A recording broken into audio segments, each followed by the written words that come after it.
बेशुमार प्यार देने वाली बधाइयों की एक एक, चाहे वो महिला यहाँ उपस्थित हो, चाहे वो पुरुष हो, चाहे मेरा एक एक भाई जिनसे बेहद प्यार मिलता है, इन सबका दिल से शुक्रिया अदा करता हूँ। और ये बधाइयों के लोग हैं जिनकी इतनी बड़ी उपस्थिति इस बात की गवाही दे रही है कि सरकार किसी की भी हो, डरते तो किसी के बाप से भी नहीं है। क्यों?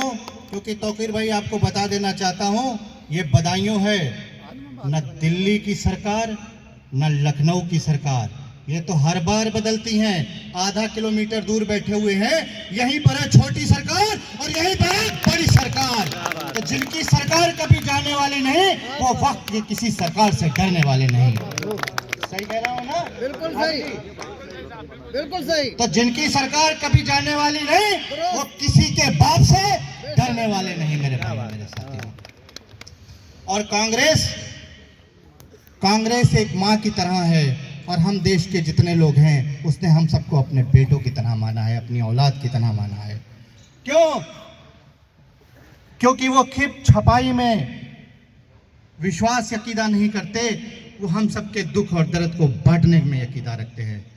क्योंकि उन्होंने कभी झोलों पर अपनी फोटो, कभी पेट्रोल पंपों पर अपनी फोटो नहीं लगाई, अपने काम से इस जनता के दिल में फोटो लगाई। इसी का नतीजा है कि जवाहरलाल हम में जिंदा है, नेहरू हम में जिंदा है, गांधी हम में जिंदा है, राजीव हम में जिंदा है, और ये कभी मर नहीं सकते क्योंकि ये फोटो नहीं है जो फट जाए, ये दिलों की लिखी हुई है और जो अमिट है, अमर है।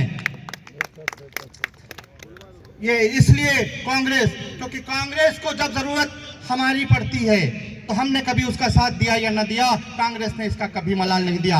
लेकिन जब लखीमपुर में किसानों को पीटा जाए, मारा जाए, कुचला जाए, तो कांग्रेस खड़ी होती है मेरे भाइयों मेरे दोस्तों। जब चीरहरण लखीमपुर के अंदर प्रमुख पद की प्रत्याशी समाजवादी की पार्टी की नेता का किया जाए, तो कांग्रेस ये नहीं देखती कि वो प्रत्याशी समाजवादी पार्टी का है, वो देखती है कि ये बेटी हमारे भारत की है, हमारी बहन बेटी है, उसका दर्द बांटने के लिए उसके साथ खड़ी होती कोई पार्टी नहीं जा पाती। जब दलित बेटी को जिंदा जलाया जाता है तो वो ये नहीं देखती कि ये बसपा की है, भाजपा की है, वो ये देखती है कि ये देश की बेटी है और उसके साथ खड़े होने का काम कांग्रेस करती है मेरे भाइयों मेरे दोस्तों। क्योंकि कांग्रेस कहती है कि मुझे मस्जिदों की खबर नहीं, मुझे मंदिरों का पता नहीं, मुझे मस्जिदों की खबर नहीं, मुझे मंदिरों का पता नहीं। जो दर्दमंद के दर्द बांट ले, जो डूबते को उछाल दे, ऐसे एक नजर बन जो दर्दमंद पे डाल दे, जो दर्दमंद पे डाल दे, एक बदनसीब पे डाल दे। और जहां जिसको डराया जाएगा, दबाया जाएगा, कांग्रेस की नजर उस पर पड़ेगी मेरे भाइयों मेरे दोस्तों। आज संगठन सर्जन के लिए यहां पर उपस्थित हुए हैं, एक बात के साथ अपनी वाणी को विराम दे देंगे, क्योंकि मुझे आशा, विश्वास और पूरा यकीन है कि ये कांग्रेस से या विश्वासघात किसी के साथ नहीं होगा। क्योंकि हम समझते हैं कि हम पर कांग्रेस की नजर नहीं पड़ी, लेकिन जो अच्छा काम करता है कांग्रेस की उस पर नजर पड़ती है। ऐसे पड़ती है, NSUI में काम करने वाला छोटा सा बेटा जिसके पास अपने चलने को भी गाड़ी नहीं है, उस अशोक गहलोत को जो दीवारें पोतता रहता था, उसके अंदर जुनून था कि दीवारें पोतता था, कांग्रेस जिंदाबाद, कांग्रेस जिंदाबाद। और उस NSUI के बेटे को मुख्यमंत्री बनाने तक का अगर सफर किसी ने कराया तो वो कांग्रेस की नजर ने कराया है मेरे भाइयों मेरे साथियों। मध्य प्रदेश के अंदर एक गांव पड़ता है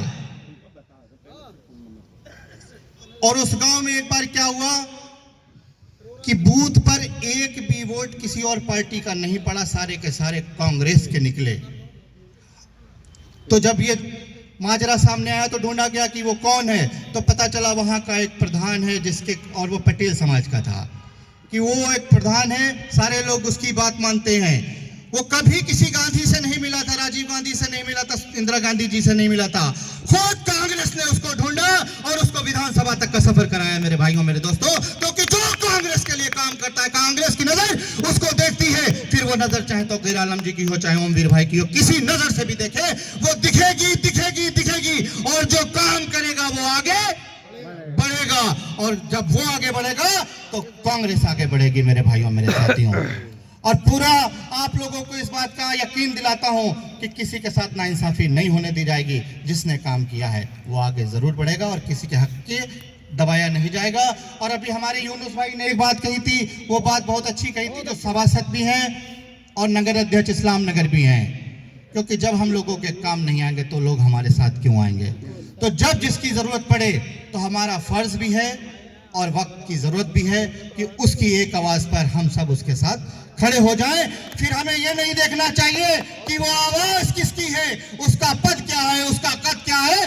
वो आवाज़ राहुल गांधी की है, वो आवाज़ प्रियंका गांधी की है, वो आवाज़ शोषित की है, वंचित की है, मजलूम की है। और मजलूम की आवाज़ किसी और की आवाज़ नहीं, कांग्रेस की आवाज़ है। और कांग्रेस की आवाज़ में आवाज़ मिलाना हमारी जिम्मेदारी है। तो यूनुस भाई, जब भी आपको जहां ज़रूरत पड़ेगी, मेरी तरफ से और मेरे मंच की तरफ से यकीन दिलाता हूं कि आपकी आवाज़ पर कांग्रेस आपके साथ खड़ी दिखाई देगी। आप सब लोग इतनी देर से जिसके इंतज़ार में बैठे हुए थे, वो सब हमारे बीच में बैठे हुए हैं। आज प्रोग्राम के बाद आप सब लोग रुक के जिसको अपनी जो बात कहनी है, अपनी बात रखनी है, तौकीर भाई, ओमवीर भाई, आप सबकी बात सुनेंगे और दिल से आपके जज्बातों की कदर करते हुए एक अच्छे परिणाम तक हम लोग पहुंचेंगे। और इस प्यारे से बधाइयों को, जिसमें ये छोटी बड़ी सरकार चलती है, इसके साथ साथ हमारी राजनीतिक सरकार आप लोगों की बदौलत, इन दुआओं की बदौलत हम बनाएंगे।